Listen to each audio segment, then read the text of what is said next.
అండి. Welcome to study with tricks. ఈరోజు మనం డైలీ కరెంట్ అఫైర్స్ సిరీస్లో భాగంగా 7th August current affairs discuss చేయబోతున్నాం. We're was the final batch of 16 Airbus C295 military transport aircraft delivered from 16 Airbus C295 సైనిక రవాణా విమానాల చివరి బ్యాచ్ ఎక్కడి నుండి పంపిణీ చేయబడింది అంటే ఎక్కడి నుంచి మనం తీసుకుంటున్నాం, ఏ కంట్రీ నుంచి తీసుకుంటున్నాం అంటే స్పెయిన్. సివిల్లే స్పెయిన్ నుండి ఈ వాహనాలను మనం తీసుకోవడం అంటే కొనుగోలు అంటే డీల్లో భాగంగానే మనం తీసుకోవడం జరుగుతుంది అనమాట. ఏ దేశంతో మనం ఒప్పందాన్ని చేసుకున్నామంటే స్పెయిన్ దేశంతో. యాక్చువల్గా ఈ ఒప్పందాన్ని 2021 సెప్టెంబర్లో భారత ప్రభుత్వం ఎయిర్బస్ డిఫెన్స్ అండ్ స్పేస్ సంస్థతో ఎన్ని విమానాల కోసం అంటే 56 విమానాల కోసం. ఏ విమానాలు అవి అంటే C295MW. ఎన్ని కోట్లతో ఒప్పందం చేసుకొని కొనుగోలు ఒప్పందం అంటే 22 కోట్లతో చేసుకుందండి ఒప్పందం. ఇది MOUలో భాగంగా జరగడం జరిగిందనమాట. అయితే ఈ 56లో 16 విమానాలు నేరుగా సివిల్లే స్పెయిన్లోని ఎయిర్బేస్ అసెంబ్లీ నుండి పంపిణీ చేయబడతాయి, అంటే అక్కడ నుండి మనం తీసుకుంటాం అనమాట. మిగిలినటువంటి 40 విమానాలు మేక్ ఇన్ ఇండియా కార్యక్రమం కింద ఎక్కడ అంటే భారతదేశంలోని వడోదర, గుజరాత్లోని టాటా అడ్వాన్స్డ్ సిస్టమ్స్ లిమిటెడ్ ద్వారా తయారు చేయబడతాయి. అంటే స్వదేశీయంగా ఇక్కడే భారతదేశంలో తయారుపరచడం జరుగుతాయి. ఎన్ని టోటల్ అంటే 56. 16 అయితే స్పెయిన్ దగ్గర నుంచి తీసుకుంటాం, 40 అయితే భారతదేశంలోనే గుజరాత్లో టాటా అడ్వాన్స్డ్ సిస్టమ్ లిమిటెడ్ ద్వారా తయారు చేయడం జరుగుతుంది.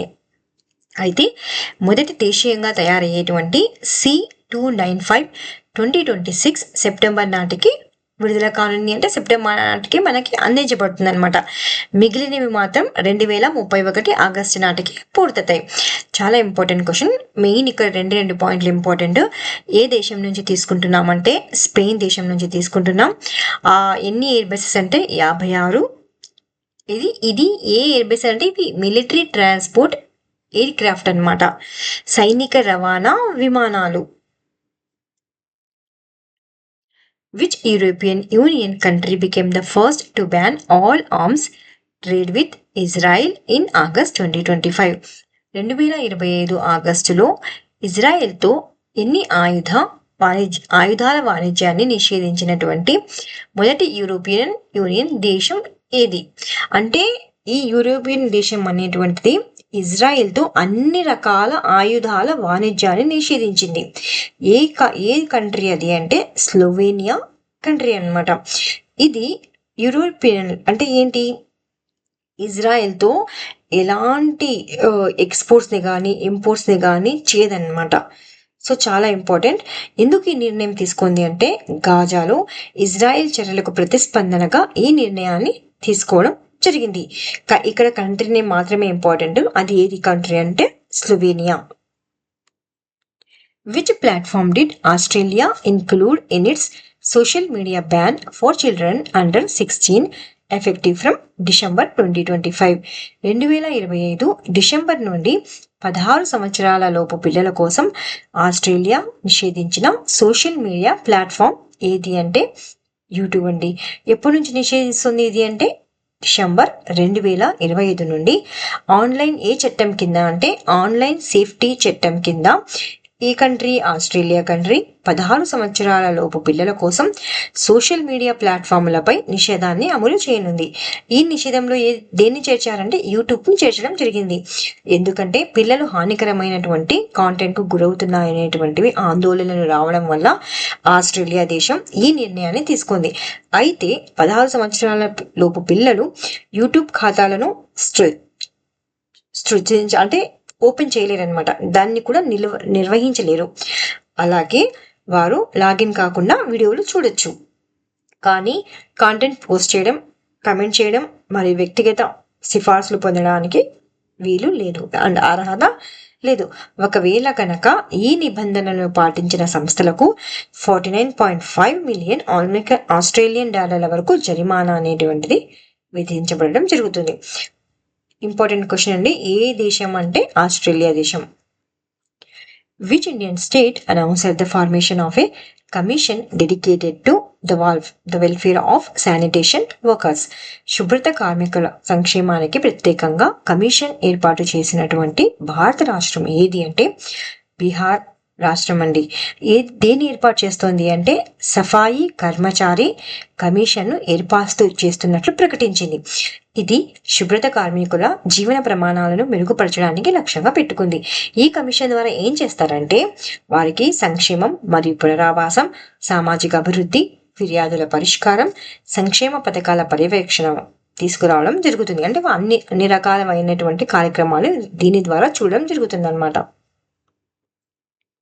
What is the name of the newly discovered and exceptionally rare blood group? చాలా ఇంపార్టెంట్ క్వశ్చన్ అండి ఇది. Antigen identified in a 30-year-old women from Karnataka, India. కర్ణాటకలోని 38 ఏళ్ల మహిళలో గుర్తించిన కొత్తగా ఆవిష్కరించబడిన మరియు అత్యంత అరుదైన రక్త గ్రూప్ యాంటీజెన్ పేరు ఏమిటి అంటే క్రిబ్ అనమాట. అంటే CRIB. ఈ CRIB యాంటీజెన్ అనేటువంటిది కర్ణాటకలోని 38 సంవత్సరాల మహిళలో గుర్తించబడింది అనమాట. ఇది ఏ రక్త వ్యవస్థకు చెందింది అంటే క్రోమర్ రక్త వ్యవస్థకు చెందింది. అంతేకాకుండా ఇది డికే యాక్సిలరేటింగ్ ఫ్యాక్టర్ అనే ప్రోటీన్ పై ఉండేటువంటి యాంటీజెన్లను కలిగి ఉంటుంది. సో క్రిబ్ అంటే ఏంటి అంటే సి అంటే క్రోమర్. ఇప్పుడు చెప్పుకున్నాం కదా రక్త గ్రూప్ వ్యవస్థకు చెందుతుంది అని క్రోమర్. ఈ క్రిబ్ అనేటువంటిది ఈ బ్లడ్ గ్రూప్ అనేటువంటిది. సో సి అంటే క్రోమర్ రక్త వ్యవస్థకు చెందినది. ఆర్ అంటే రోటరీ అంటే ఈ కేసును పరిశీలించారు కదా రోటరీ బెంగళూరు టిటికే బ్లడ్ సెంటర్ వాళ్ళు, వారి పేరు మీద. ఐ అంటే ఇండియా ఆవిష్కరించిన దేశం. బి అంటే బెంగళూరు యాంటీజెన్ను గుర్తించడం అంటే నగరం. ఈ ఆవిష్కరణను 10 నెలల విస్తృత పరీక్ష అంటే దీని మీద పరీక్షలు చేశారనమాట. ఇది నిజమా కాదా అని. ఎవరు చేశారు అంటే రోటరీ బెంగళూరు, టిటికే రక్త కేంద్రం మరియు యూకేలోని international blood group reference laboratory ద్వారా ధృవీకరించబడడం జరిగింది. సో ఇది రక్త మార్పిడి శాస్త్రంలో నూతన అధ్యయనాన్ని తెరలేపిస్తుంది. Which IIT developed a bamboo polymer composite as a sustainable alternative to plastics in vehicle interiors? వాహనాల అంతర్గత భాగాల్లో ప్లాస్టిక్ కు పర్యావరణ అనుకూల ప్రత్యామ్నాయంగా బాంబు పాలిమర్ కంపోజిట్ ను ఇక్కడ బ్యాంబూ అది బాంబు అని పడింది. బ్యాంబూ పాలిమర్ కంపోజిట్ ను అభివృద్ధి చేసిన ఐఐటి ఏది అంటే ఐఐటి గౌహతి. ఎవరి నేతృత్వంలో పరిశోధనలు జరిగాయంటే డాక్టర్ పూనం కుమారి అన్నమాట. ఈమె బాంబూసా టుడ్లా అనే వేగంగా పెరుగుతున్న బ్యాంబూ జాతిని మరియు బయోడిగ్రేడబుల్ పాలిమర్లను ఉపయోగించి బ్యాంబూ పాలిమర్ కంపోజిట్ను అభివృద్ధి చేయడం జరిగింది. ఈ పర్యావరణ అనుకూల పదార్థం అనేటువంటిది ఉష్ణాన్ని తట్టుకోగలుగుతుంది, అదేవిధంగా తక్కువ తేమను పీల్చుకోగలుగుతుంది. ఇది డాష్ బోర్డులు, డోర్ ప్యానెళ్లు, సీట్ బ్యాక్లు వంటి వాహన అంతర్గత భాగాలకు అనుకూలంగా ఉంటుంది. ఈ పరిశోధన మేక్ ఇన్ ఇండియా కార్యక్రమానికి మద్దతుగా ఇస్తూ ఆటోమొబైల్ పరిశ్రమలో పర్యావరణ అనుకూల పదార్థాల అవసరాన్ని తీరుస్తుంది. సో ఇవి రివిజన్ క్వశ్చన్స్. ఇటీవల ఐఐటీస్ న్యూస్ లో ఉన్నాయి కదా, అలాంటివి వాటిని ఇక్కడ పెట్టడం జరిగింది. Which institution developed bacteria that can compact soil pollution? IIT Bombay. ఎవరు బ్యాక్టీరియాను డెవలప్ చేశారు? అది సాయిల్ పొల్యూషన్ ని కంట్రోల్ చేస్తుంది అంటే ఎదుర్కొంటుంది అంటే IIT Bombay. Which institution developed the detailed 3D images of fetal brain development? 3D images ని తీయడానికి అదే ఏ ఇన్స్టిట్యూట్ అంటే ఐఐటి మద్రాస్ అన్నమాట. ఇది ఏం చేసింది అంటే డెవలప్ చేసింది అనమాట. దేన్ని అంటే detailed 3D images of brain యొక్క ఫీటల్ బ్రెయిన్ యొక్క అభివృద్ధిని ఇమేజెస్ ని తీసింది. ఏది అంటే IIT Madras. DRDO and which institute developed Abhed advanced ballistic for high energy defeat lightweight bulletproof jacket? So DRDO మరియు ఐఐటి ఢిల్లీ కలిసి అభేద్ అనేటువంటి light weight bullet proof jacket ని అభివృద్ధి చేయడం జరిగింది. Which national institute collaborating to implement Delhi's artificial rain project? Delhi యొక్క కృత్రిమ rain project ఉంటుంది కదా, దానిలో ఎవరి హెల్ప్ తీసుకుంది అంటే IIT Kanpur. Which institution develops ఈ shoes for live location tracking in collaboration with DRDO. So డిఆర్డిఓతో కలిపి ఐఐటి ఇండోర్ అనేటువంటివి ఈ షూస్ ని డెవలప్ చేయడం జరిగింది. మనం ఎక్కడికి వెళ్ళినా ఆ లొకేషన్ ని ట్రాకింగ్ చేయగలుగుతాం అనమాట అలాంటి షూస్ ని. Recently innovative 3D printed dummy ballot unit unveiled by which IIT institute. IIT Guwahati ఇటీవల 3D ప్రింటెడ్ డమ్మీ బ్యాలెట్ ఉంటుంది కదా, ఓటర్ది అది డమ్మీ బ్యాలెట్ ని లాంచ్ చేసింది అనమాట. చేసింది అంటే IIT Guwahati. Which institute open its first international campus in Abu Dhabi. అబుదాబిలో ఏ ఐఐటి ఫస్ట్ ఇంటర్నేషనల్ క్యాంపస్ ను ఓపెన్ చేసింది అంటే IIT Delhi. Which Indian Legislative Assembly became the first to operate entirely on solar energy and adopt e-Vidhan system? భారతదేశంలో పూర్తిగా సౌరశక్తిపై పనిచేసే మరియు ఈ విధాన వ్యవస్థను స్వీకరించిన మొదటి శాసనసభ ఏది అంటే ఢిల్లీ అసెంబ్లీ అండి.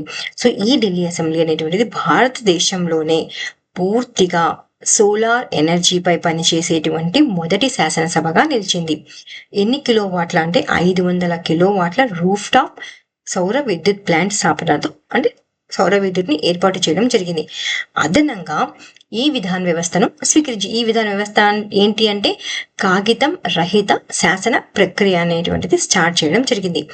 ఇది పాలనా సామర్థ్యాన్ని మెరుగుపరుస్తూ అసెంబ్లీ యొక్క కార్బెట్ ఫుట్ ప్రింట్ ని అంటే పేపర్ ని యూజ్ చేయడం తగ్గించారనమాట. ఈ ప్రాజెక్ట్ భారతదేశంలో స్థిరమైన పాలనకు ఒక మైలురాయిగా జరిగింది. Which Indian reason ranked highest overall in the India electric mobility index based 2024 data.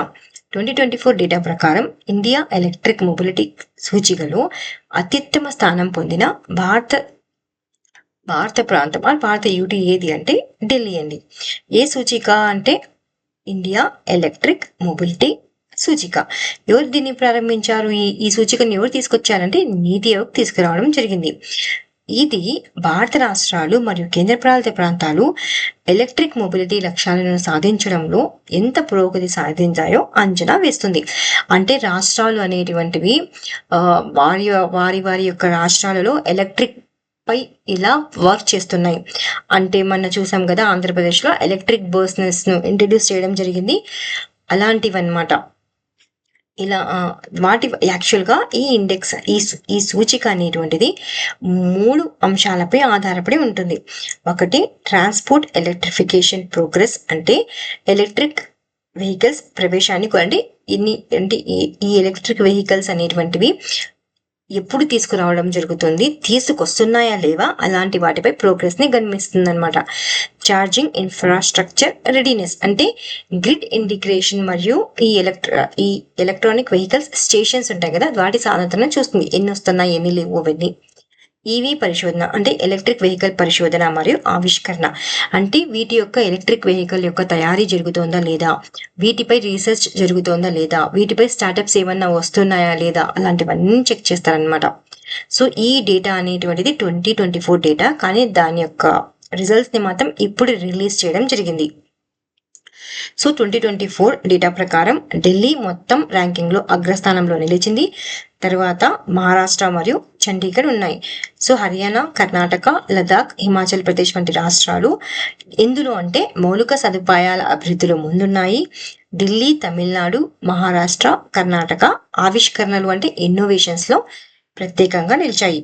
చిన్న రాష్ట్రాలు మరియు కేంద్రపాలిత ప్రాంతాలలో అయితే చండీగఢ్ అనేటువంటిది అగ్రస్థానంలో ఉంది.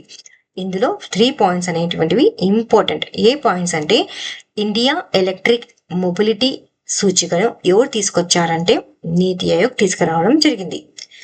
ఓకేనా. నెక్స్ట్, ఇది ఎందుకు ఉపయోగపడుతుంది అంటే రాష్ట్రాలలో లేదా కేంద్రపాలిత ప్రాంతాల్లో ఎలక్ట్రిక్ మొబిలిటీ లక్ష్యాలను సాధించడంలో ఎంత పురోగతి తీసుకొచ్చామా లేదా అని అంచనా వేయడంలో హెల్ప్ అవుతుంది. థర్డ్, ఇందులో ఏ రాష్ట్రం ఆ యూటీ ఫస్ట్ ప్లేస్ లో ఉంది అంటే ఢిల్లీ ఫస్ట్ ప్లేస్ లో ఉండడం జరిగింది. అది చిన్న రాష్ట్రాలు అయితే చండీగఢ్. ఇది గుర్తుపెట్టుకుంటే చాలు. ఫస్ట్ ఏదంటే నీతి ఆయోగ్ తీసుకురావడం జరిగింది, ఇది important. Which Indian city ranked 26th globally in the Global Artificial Intelligence City Index 2025? Global artificial intelligence city index 2025లో ప్రపంచవ్యాప్తంగా 26వ స్థానాన్ని పొందిన భారతీయ నగరం ఏది అంటే బెంగళూరు అండి. చాలా ఇంపార్టెంట్. దీన్ని ఎవరు ప్రచురించారు అంటే కౌంటర్ పార్ట్ రీసెర్చ్ అనేటువంటిది ఈ నివేదికలో ప్రచురించడం జరిగింది. ఈ నివేదిక ఏం చేస్తుంది అంటే ప్రపంచవ్యాప్తంగా ఉన్నటువంటి నగరాలను ఆర్టిఫిషియల్ ఇంటెలిజెన్స్ సామర్థ్యం, పెట్టుబడి మరియు ఆవిష్కరణ అంటే ఇన్నోవేషన్ ఆధారంగా ర్యాంకింగ్ ఇస్తుంది. సో ఇందులో ఈ ర్యాంకింగ్ లో గ్లోబల్ ర్యాంకింగ్స్ లో బెంగళూరు ప్రపంచవ్యాప్తంగా 26th స్థానాన్ని పొందింది మరియు భారతదేశంలో అగ్ర అంటే ఫస్ట్ ఏఐ నగరంగా గుర్తించబడింది. ఎగ్జామ్లో ఇటీవల కౌంటర్ పార్ట్ రీసెర్చ్ విడుదల చేసినటువంటి గ్లోబల్ ఆర్టిఫిషియల్ ఇంటెలిజెన్స్ సిటీ ఇండెక్స్లో ఏ నగరం అగ్రస్థానంలో నిలిచింది అంటే బెంగళూరు అని వస్తుందన్నమాట. స్టార్టప్లు మరియు డేటా సెంటర్లతో నిండినటువంటి ఈ నగరం ఏఐ పరిశోధన మరియు అభివృద్ధిలో ప్రముఖ కేంద్రంగా నిలిచడం జరిగింది. సో ఈ సూచికలో బెంగళూరు అంటే ఇండియాలో, అదేవిధంగా గ్లోబల్ గా 26. అయితే ఈ global artificial intelligence city index లో టాప్ లో ఉన్న నగరాలు ఏవి అంటే గ్లోబల్ వైజ్ లో అంటే సింగపూర్, సియోల్, బీజింగ్, దుబాయ్ మరియు శాన్ ఫ్రాన్సిస్కో. అయితే వేగంగా అభివృద్ధి చెందుతున్నటువంటి ఆర్టిఫిషియల్ ఇంటెలిజెన్స్ నగరాల్లో అయితే రియాద్, హంగ్జౌ మరియు బెంగళూరులో ఉన్నాయి. Which Hyderabad-based space technology startup is set to launch its first commercial mission Leap 1 aboard a SpaceX Falcon 9 rocket in 2025. 2025 SpaceX Falcon 9 rocket ద్వారా తన మొదటి వాణిజ్య మిషన్ లీప్ 1ను ప్రారంభించబోయే హైదరాబాద్ ఆధారిత స్పేస్ టెక్నాలజీ స్టార్టప్ ఏది అంటే ధృవ స్పేస్. చాలా ఇంపార్టెంట్ అండి ఇది. సో ధృవ స్పేస్ అనేటువంటిది హైదరాబాద్ ఆధారిత space technology startup. A rocket ద్వారా అంటే స్పేస్ ఫాల్కన్ 9 రాకెట్ ద్వారా తన మొదటి వాణిజ్య మిషన్ అంటే కమర్షియల్ మిషన్ లీప్ 1ను ప్రారంభించడానికి సిద్ధమవుతుంది. ఈ మిషన్ ధృవ స్పేస్ యొక్క స్వదేశీయంగా అభివృద్ధి చేసినటువంటి P30 శాటిలైట్ ప్లాట్ఫామ్ ని యూజ్ చేయబోతుంది. ఇందులో నెక్సస్ 01 ఆన్బోర్డ్ డేటా ప్రాసెసింగ్ మరియు జియోస్పేషియల్ అనలిటిక్స్ కోసం అధునాతనమైనటువంటి ఆర్టిఫిషియల్ ఇంటెలిజెన్స్ మాడ్యూల్స్ మరియు OTR-2 అధిక రిజల్యూషన్ ఎర్త్ అబ్జర్వేషన్ కోసం హైపర్ స్పెక్టర్ ఇమేజర్ వంటి పేలోడ్స్ ఉన్నాయి. సో ఈ పేలోడ్స్ గుర్తుకు పెట్టుకోకపోయినా ఏ కంపెనీ అంటే ధృవ స్పేస్. ఇది ఒక ఫస్ట్ కమర్షియల్ మిషన్ అన్నమాట. మిషన్ పేరే లీప్ 1 అనమాట. ఏ రాకెట్ ద్వారా ప్రయోగించబోతోంది అంటే స్పేస్ ఎక్స్ ఫాల్కాన్ 9 ద్వారా ప్రయోగించబడడం జరుగుతుంది. సో ఏ వాటిల్లో అంటే ఇది ముఖ్యంగా హెల్ప్ అవుతుంది అంటే జియోస్పేషియల్ ఏ ప్రాసెసింగ్ ను ప్రదర్శించడం, రక్షణ, వ్యవసాయం, విపత్తు పర్యవేక్షణ వంటి రంగాలకు తక్కువ ఖర్చుతో హోస్టెడ్ పేలోడ్ మిషన్లు అందించడాన్ని లక్ష్యంగా పెట్టుకుంది. Which railway station in Uttar Pradesh became the first to be managed privately? ఉత్తరప్రదేశ్లో ప్రైవేట్ నిర్వహణకు వచ్చిన మొదటి రైల్వే స్టేషన్ ఏది అంటే గోమతి నగర్ రైల్వే స్టేషన్ అన్నమాట. అంటే ఇది ఉత్తరప్రదేశ్లో ఉంది కదా. ఈ గోమతి నగర్ రైల్వే స్టేషన్ లక్నో ఉత్తరప్రదేశ్లో ఉంది. అయితే ఇది రాష్ట్రంలో ప్రైవేట్ అంటే మొత్తం ప్రైవేటే చూసుకుంటుంది అనమాట. ఈ రైల్వే స్టేషన్ గురించి ప్రైవేట్ నిర్వాహకు వచ్చినటువంటి మొదటి రైల్వే స్టేషన్ గా గుర్తించబడింది. ఎందుకంటే అధిక ప్రయాణికుల రద్దీతో ఇది ఉత్తరప్రదేశ్లోని అత్యంత రద్దీగా ఉండేటువంటి స్టేషన్లలో ఒకటి. సో ఈ ప్రైవేటీకరణ చేయడం ద్వారా ప్రపంచ స్థాయి ప్రయాణికుల సౌకర్యాలు, మెరుగైన మౌలిక సదుపాయాలు మరియు ఆపరేషన్ సామర్థ్యం పెంపుపై లక్ష్యంగా పెట్టుకోవడం జరిగింది. Which country became the 107th member of the International Solar Alliance? అంతర్జాతీయ సౌర కూటమి యొక్క 107వ సభ్య దేశంగా చేరిన దేశం ఏది అంటే మాల్డోవా అండి. సో మాల్డోవా అధికారికంగా అంతర్జాతీయ, చాలా ఇంపార్టెంట్ క్వశ్చన్ ఇది. సో ఎన్నవ సభ్య దేశంగా చేరింది అంటే 107వ సభ్య దేశంగా చేరింది. ఏది అంటే మాల్డోవా. ఇది పునరుత్పత్తి శక్తి మరియు స్థిరత్వం పట్ల మోల్డోవా యొక్క నిబద్ధతను చూపిస్తుంది. ఇంటర్నేషనల్ సోలార్ అలియన్స్ ఒక గ్లోబల్ ఇనిషియేటివ్. ఇది సౌరశక్తిని ప్రోత్సహించడం మరియు శిలాజ ఇంధనాలపై ఆధారాన్ని తగ్గించడం లక్ష్యంగా పెట్టుకోవడం జరిగింది. ఈ సోలార్ ఇంటర్నేషనల్ సోలార్ అలయన్స్ సభ్య దేశాలు లక్ష్యాలను సాధించడానికి కలిసి పనిచేస్తాయన్నమాట. సోలార్ పై ప్రపంచవ్యాప్తంగా సౌరశక్తిని మరింత అందుబాటులో మరియు చౌకగా తీసుకురావడంలో సహాయపడడం జరుగుతాయి. ఇది వన్ లైనర్ క్వశ్చన్స్ అండి. Hiroshima day is observed annually on August 6 to commemorate the atomic bombing of Hiroshima, Japan during World War II in 1945. So Hiroshima డేని మనం ఎప్పుడు జరుపుకుంటామంటే August 6th జరుపుకోవడం జరిగింది. సో ఇదే రోజున 1945లో డ్యూరింగ్ వరల్డ్ వార్ జరిగింది కదా, సో దాన్ని చేసుకుంటూ మనం హిరోషిమా డేని జరుపుకుంటాం. దీని ద్వారా అట్లీస్ట్ అలాంటివి మనం ఫ్యూచర్లో అటమిక్ బాంబింగ్ వంటివి చేయకుండా ఉంటామని గుర్తుగానే దీన్ని చేసుకోవడం జరుగుతుంది. Bihar chief minister Nitish Kumar unveil the mascot Ashoka of Asia rugby under championship on 3rd August 2025. The championship will be held for the first time in Bihar at Rajgir Sports Complex on 9th and 10th August. So Bihar CM అయినటువంటి నితీష్ కుమార్ గారు Asia rugby అండర్-20 championship యొక్క మస్కట్ను unveil చేశారు. ఆ Muscat పేరు ఏం పేరు అంటే అశోక అన్నమాట. ఈ ఏషియా రగ్బీ అండర్-20 అనేటువంటిది ఫస్ట్ టైం బీహార్లో జరగబోతుంది. ఎక్కడ అంటే రాజ్గిర్ స్పోర్ట్స్ కాంప్లెక్స్, బీహార్. ఎప్పుడు అంటే 9th and 10th Augustలో. India emerges world second largest beef exporter, exports cross ₹31,500 crores. India అనేటువంటిది వరల్డ్ సెకండ్ లార్జెస్ట్ బీఫ్ ఎక్స్పోర్టర్లో నిలిచిందండి. సెకండ్లో నిలిచింది. ప్రపంచంలో మనం సెకండ్లో ఉన్నాం బీఫ్ని ఎక్స్పోర్ట్ చేయడంలో. మనం ఎంత ఎక్స్పోర్ట్స్ని క్రాస్ చేసామంటే 31,500 crore బీఫ్ని మనం ఎక్స్పోర్ట్ విలువ చేసినటువంటి బీఫ్ని మనం ఎక్స్పోర్ట్ చేసామంట. India emerges as world's 5th biggest aviation market in 2024 according to International Airport Transport Association. India saw 211 million air passengers last year, a growth of 11.1% compared to 2023 ahead of Japan. యాక్చువల్గా ఇది 2024 data ఇప్పుడు publish చేయడం జరిగింది. So India అనేటువంటిది ప్రపంచంలోనే 5th పొజిషన్లో ఉంది. ఎందులో అంటే ఏవియేషన్ మార్కెట్లో.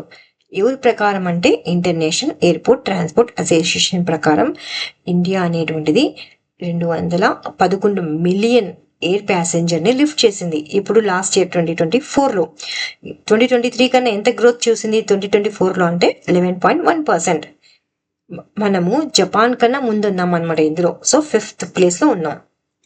Operation Akhal, a joint anti-terror operation in Akhal Kulshan forest area in Kulgam district in Jammu and Kashmir. Operation Akhal అనేటువంటిది తీసుకురావడం జరిగింది. ఇది ఒక యాంటీ టెర్రర్ ఆపరేషన్ అన్నమాట.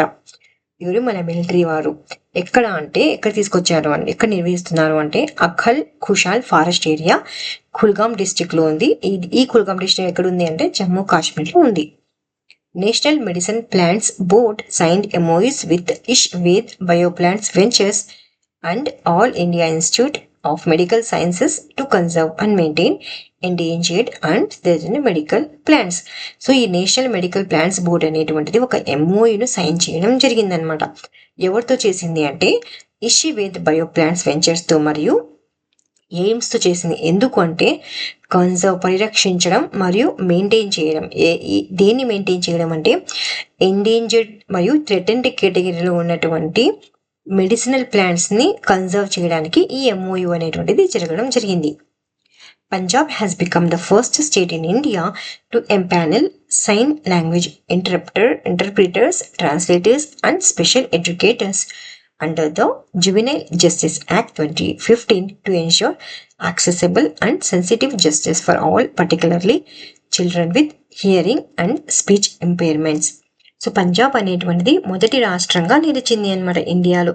ఎందుకు అంటే హియరింగ్తో అంటే మాట్లాడలేని పిల్లలు, వినలేని పిల్లలు ఉంటారు కదా, వారికి జువెనైల్ జస్టిస్ యాక్ట్ 2015 క్రింద ట్రాన్స్లేటర్లను పెట్టింది. అంటే వాళ్ళ భాషను అర్థం చేసుకునే వాళ్ళను నియమించడం జరుగుతుందన్నమాట. వాళ్ళకి ఏమన్నా హెల్ప్ కావాలి అంటే ఎడ్యుకేటర్స్ని కూడా వాళ్ళ కోసం అరేంజ్ చేయడం జరుగుతుంది. ఇలా అరేంజ్ చేసిన వాటిలో పంజాబ్ అనేటువంటిది ఫస్ట్ రాష్ట్రంగా నిలిచింది. పిఎఫ్ఆర్డిఏ అంటే pension fund regulatory and development authority అనేటువంటివి ఒక కొత్త వెబ్సైట్ని లాంచ్ చేయడం జరిగిందనమాట. ఈ కార్యక్రమంలో భాగంగా అంటే పిఎఫ్ఆర్డిఏ కనెక్ట్ అనే కార్యక్రమంలో భాగంగా టార్చ్ అనే ప్రాజెక్ట్ క్రింద పిఎం నరేంద్ర మోదీ ఇనిషియేటివ్ పరీక్షా పే చర్చా 2025 creates a Guinness World Record for the most people registered on a citizen engagement platform in 1 month for more than 3.5 crore participants. So PM Narendra Modi గారి initiative అయినటువంటి పరీక్షా పే చర్చ 2025 అనేటువంటిది Guinness world రికార్డును సాధించడం జరిగింది. ఎందుకు అంటే ఈ పరీక్షా పే చర్చ ప్లాట్ఫామ్లో ఒక నెలలో మోర్ దెన్ అంటే 3.5 crore పార్టిసిపెంట్ అనేటువంటి వారు రిజిస్టర్ అయ్యారనమాట. అందుకని ఇవి రివిజన్ క్వశ్చన్స్ అండి. క్విక్గా రివిజన్ చేద్దాం. భారతదేశపు తొలి ఏ ఆధారిత అంగన్వాడీ ఏ గ్రామంలో ప్రారంభించబడింది అంటే వడన్న. అవయవదానంలో భారతదేశంలో అగ్రగామి రాష్ట్రంగా గుర్తింపు పొందిన రాష్ట్రం ఏది అంటే తెలంగాణ. న్యూఢిల్లీలో జరిగిన తొలి బిమ్స్టెక్ సాంప్రదాయ సంగీతోత్సవం యొక్క థీమ్ ఏమిటి అంటే సప్తసుర్ 7 నేషన్స్ 1 మెలోడీ.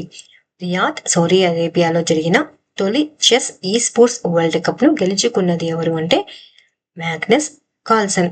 పోలాండ్లో విస్లావ్ చావస్కీ మెమోరియల్ మీట్లో 7,826 పాయింట్లతో డెకెథలాన్లో కొత్త జాతీయ రికార్డును ఎవరు నెలకొల్పారు అంటే తేజస్విన్ శంకర్.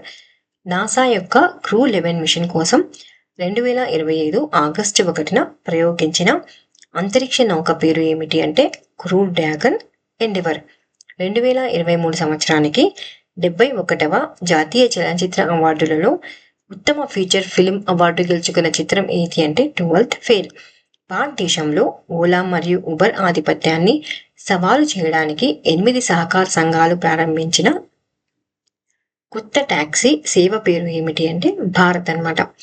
ఆరావళి పర్వత ప్రాంతాన్ని పునరుద్ధరించడానికి హర్యానా గురుగ్రామ్లో అభివృద్ధి చేయబడుతున్న థీమ్ ఆధారిత నగర అటవీ ప్రాజెక్టు పేరు ఏమిటి అంటే మాతృ-1. ఇస్రో తన తదుపరి ఇండో యుఎస్ సహకారంతో ప్రయోగించడానికి ఏఎస్టీ స్పేస్ మొబైల్ అభివృద్ధి చేసినటువంటి కమ్యూనికేషన్ ఉపగ్రహం పేరు ఏమిటి అంటే బ్లూబర్డ్ ఉపగ్రహం. 350 సంవత్సరాల చరిత్రలో మొదటిసారి యూకేస్ ఆస్ట్రోనామర్ అంటే ఖగోళ శాస్త్రవేత్త ఈమె రాయల్గా నియమించబడినటువంటి మొదటి మహిళ ఎవరు అంటే ప్రొఫెసర్ మిచెల్ డగౌటీ. ఇవి ఆల్రెడీ ప్రీవియస్ ఎగ్జామ్స్లో అడిగిన క్వశ్చన్స్ అండి, రిపిటేటివ్ క్వశ్చన్స్. ఇవి స్టాండర్డ్ జీకేలో భాగంగా ఇక్కడ పెట్టడం జరిగింది. The first President of Indian Republic, Dr. Rajendra Prasad. The first Prime Minister of the Free India, Jawaharlal Nehru.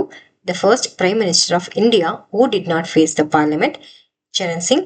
The first Prime Minister of India who resigned without completing the full term, Morarji Desai. The first Vice President of India, Radhakrishnan. The first woman Air Vice Marshal, P. Bandyopadhyaya. The first woman airline pilot, Durba Banerjee. The first woman ambassador, Miss C.B. Muthamma. The first woman Asian Games gold medal winner, Kanjit Sandhu. ఇది ఇవాల్టి quiz question అండి. What is the name of the major naval exercise conducted by Russia in July 2025? Russia 2020 జూలైలో నిర్వహించిన ప్రధాన నౌకా వ్యాయామం పేరు ఏమిటి? ఇది మనం ఆల్రెడీ నిన్నటి కరెంట్ అఫైర్స్లో డిస్కస్ చేసాం. తెలిస్తే కమెంట్ చేయండి, తెలియకపోతే ఒకసారి ఆ వీడియోని రెఫర్ చేసి కమెంట్ చేయడానికి ట్రై చేయండి. Please like, share and subscribe. Thank you so much for watching study with tricks.